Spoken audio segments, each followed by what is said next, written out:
ফজা যে এই সমস্ত কথাবার্তা বলতেছে, খালেদা জিয়া কি এই ভাষায় কথাবার্তা বলতেন? খালেদা জিয়া কি জামাতের নেতৃবৃন্দের সাথে এই আচরণ করতেন? তাহলে খালেদা জিয়ার রাজনীতি আর ফজার রাজনীতি দুইটা কি এক? কখনোই তো এক না। এগুলার জন্য বিএনপি 5ই আগস্টের পরে নিরঙ্কুশ বিজয় অর্জন করবে, ক্ষমতায় চলে যাবে, এটা সবাই ধরে রেখেছে। এটা বাস্তবতা, এতে কোনো সন্দেহ নাই।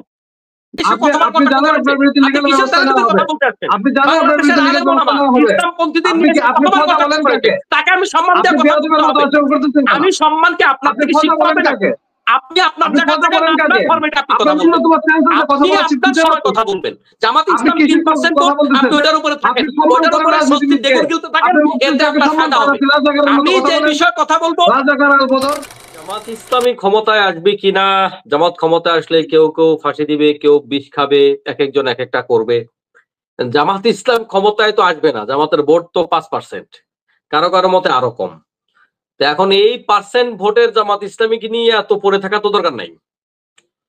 বিএনপির কমিটির লোক যা, জামাতের সেই পরিমাণ ভোটার নাই। তো এই জামাত ইসলামকে নিয়ে আমার পড়ে থাকার দরকার কি?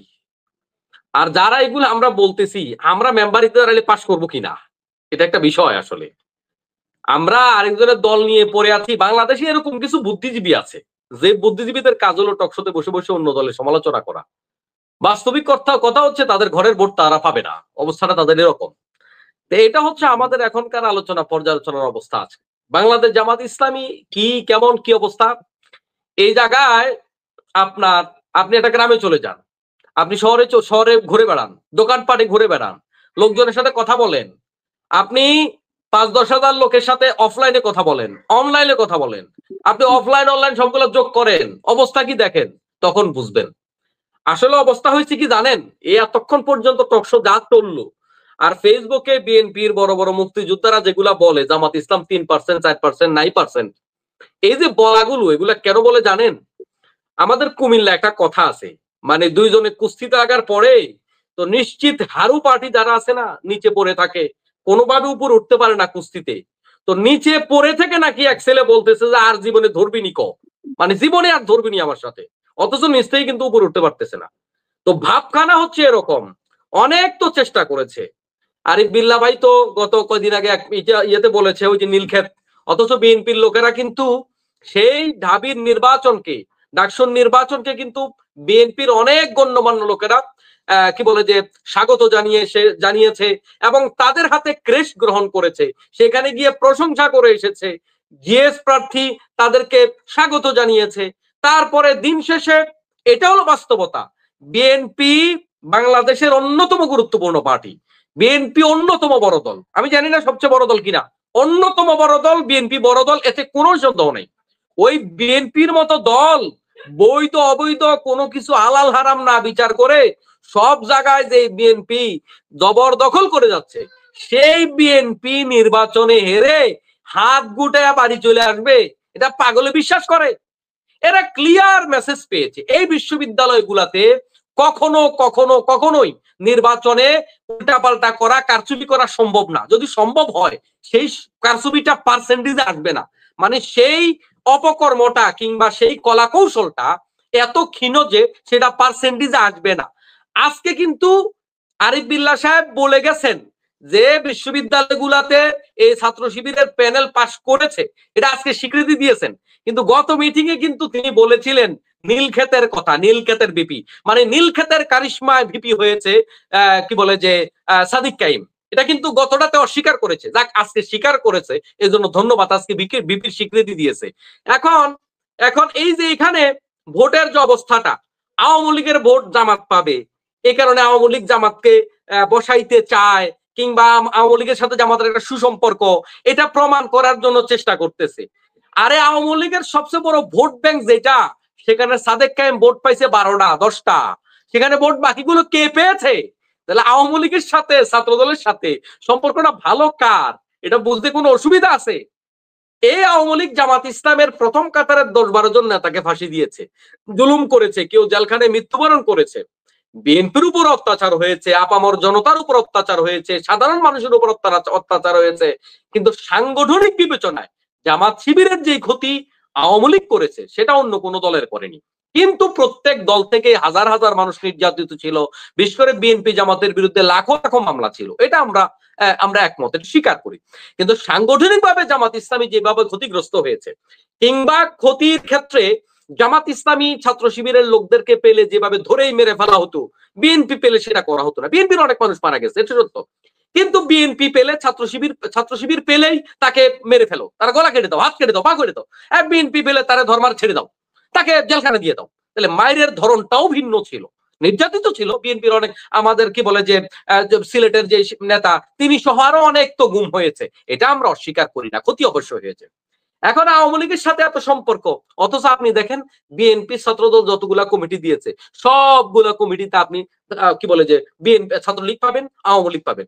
ঠিক তার বিপরীত পাশে জামাতের গোটা বাংলাদেশ খুঁজলে দুই একটা জায়গায় পাইতে পারেন, আছে সাধারণ আওয়ামী লীগ করতো, এখন জামাতে যোগ দিয়েছে, তো জামাত ইসলাম এদেরকে হয়তো ঠেলে দেয়নি, নিয়েছে।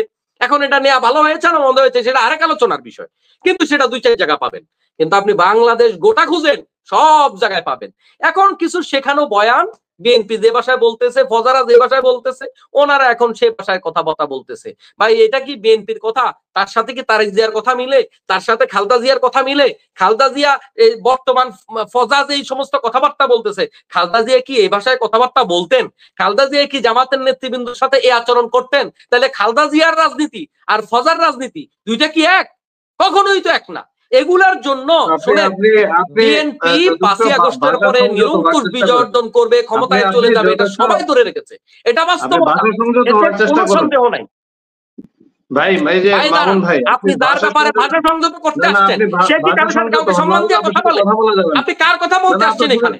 সে কাউকে সম্মান দিয়ে কথা বলে না। আমি তাকে সম্মান দিয়ে কথা বলতে হবে, বাংলাদেশের মানুষ তাকে সুস্থ মস্তিষ্কের মানুষ মনে করে না। আপনি কার পক্ষে কথা বলতে আসছেন? বাংলাদেশের মানুষ তারা সুস্থ মানুষ মনে করে মিয়া, বাংলাদেশের মানুষ তাকে সুস্থ মানুষ মনে করে। ভাই আপনি আপনার জায়গা থাকেন, আপনি আপনার সময় কথা বলবেন। বাংলাদেশের মানুষ, বাংলাদেশের আলেম ওলামা নিয়ে এসে কথা বলতে আসছেন, আপনি কিসের তারিখে কথা বলতে আসছেন? বাংলাদেশের আলেম ওলামা, ইসলামপন্থীদের নিয়ে কথা বলতে, তাকে আমি সম্মান দিয়ে কথা বলতে হবে। আমি সম্মানকে আপনার থেকে শিখতে হবে না। আপনি আপনার জায়গা থেকে আপনার ফরম্যাটে আপনি কথা বলবেন, আপনি আপনার সময় কথা বলবেন। জামাত ইসলাম 3% ভোট, আপনি ওটার উপরে থাকেন, ওটার উপরে স্বস্তির দেখুন গিলতে থাকেন, এতে আপনার ফায়দা হবে। আমি যে বিষয়ে কথা বলবো, আপনি কথা বলেন,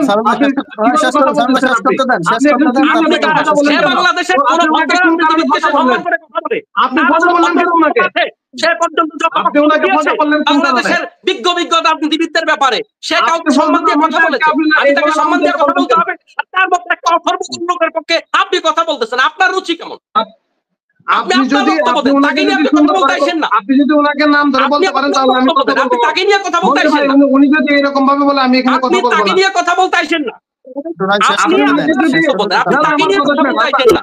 তাকে দেশের মানুষ সুস্থ মানুষ মনে করে না, তাকে দেশের মানুষ সুস্থ মানুষ মনে করে না। সে খালেদা জিয়ার চাইতে বড় রাজনীতিবিদ না, বড় রাজনীতিবিদ না। খালেদা জিয়া, জিয়াউর রহমান বাংলাদেশের ইসলামী দল আলেম ওলামা নিয়ে এরকম ভাষায় বক্তব্য দেয়নি। সে যে ভাষায় বক্তব্য দেয় তাকে আমাকে সম্মান দিয়ে কথা বলতে হবে। আপনি কিভাবে আমরা খালেদা জিয়ার ব্যাপারে তো বাংলাদেশের প্রধানমন্ত্রী মানুষ, কোন ইসলামপন্থী মানুষ, কোন আজও পর্যন্ত একটা শব্দ উচ্চারণ করেনি খালেদা জিয়াকে নিয়ে। তার কারণ হচ্ছে খালেদা জিয়া সে সম্মান রক্ষা করে, সে সম্মান রক্ষা করতে পারে। আপনি ওনার নাম মিউট করেন, নাহলে মনির ভাই আমাকে ক্যান্সেল করে দেন। ওনার সঙ্গে উনি কথা বলবেন, ওনার কোনো প্রশ্ন থাকবে কেমন অবস্থা? উনি আমাকে কথা বলতে দিবে না, এটা কেমন অবস্থা?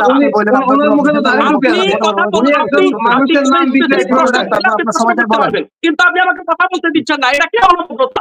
আপনি কিসের কথা বলেন? আপনি এটা কেমন অবস্থা? আপনি কোনো প্রশ্ন থাকলে প্রশ্ন করবেন, আমার সময় আপনি কথা বলবেন না। আরে আপনার সময় আরো সময় কি? আপনি কথা বলিনি, আপনি আপনার কথা বলবেন, আমি সিনিয়র মানুষকে নাম দিতে মানে আপনি কোনো প্রশ্ন থাকলে শুধু কথা বলবেন। আপনি জানেন না একজন মুসলমান নাম আমি কি আপনার থেকে শিখে কথা বলবো নাকি? তাকে আপনাকে প্রশ্ন করে আমি কথা বলবো? আপনার জ্ঞান দিয়ে কথা বলছি না, আপনার জ্ঞান দিয়ে আমি কথা বলবো। আমি আমার কথা বলবো, আপনি আপনার কথা বলবেন। আপনি আমাকে প্রেজেন্টেশন করেন, আমি আমাকে জনগণ মূল্যায়ন করবে, কে ভালো কে মন্দ, এটা আপনি আমাকে ঠিক করে দেওয়ার কিছু নাই এখানে। আপনি আমাকে ঠিক করে দেওয়ার কিছু নাই, আমার বক্তব্য একজন মানুষের নাম বিগড়ে আপনি আমাকে এখানে ঠিক করে দেওয়ার সুযোগ করে দেওয়ার কিছু নাই তো। আমি আপনার মন মতো দিব না। মনির ভাই আমি কথা আমি বলবো না। আপনার মতো বক্তব্য দিব না তো। আমি আপনার মতো বক্তব্য দেওয়ার জন্য এখানে আসি নাই তো। আমি আমার মতোই কথা বলবো, আপনি আপনার মতোই বলবেন। আপনি কখনো আমার মতো বলবেন না। তার আরিফ বিল্লাহ ভাই আমার মতো বলবেন। আরিফ বিল্লাহ ভাই আমার মতো বলার জন্য আসে নাই। সে তার মতো বলবে, আমি আমার মতো বলবো। আপনার কথা থাকলে আপনি একটা কথা বলতে পারেন, সমস্যা নাই। কিন্তু আপনি একজনের কথা বলতেই দিচ্ছেন না, আপনি বক্তব্য করতেছেন। আপনি এটা তো ভদ্রতা না। আপনি দাঁড়িয়ে টুপি রাখছেন, পারে না। আপনার মোবাইল ঘাটা তো মনে হয় পরের দিন আপনাকে রিমান্ডে নিতে হবে। আপনি যথেষ্ট বেয়াদবের সাথে কথা বলেন। আপনি একজন মানুষকে আদব দিয়ে আপনার কি ধরনের বিহেভিয়ার শিখছেন? আপনি একজন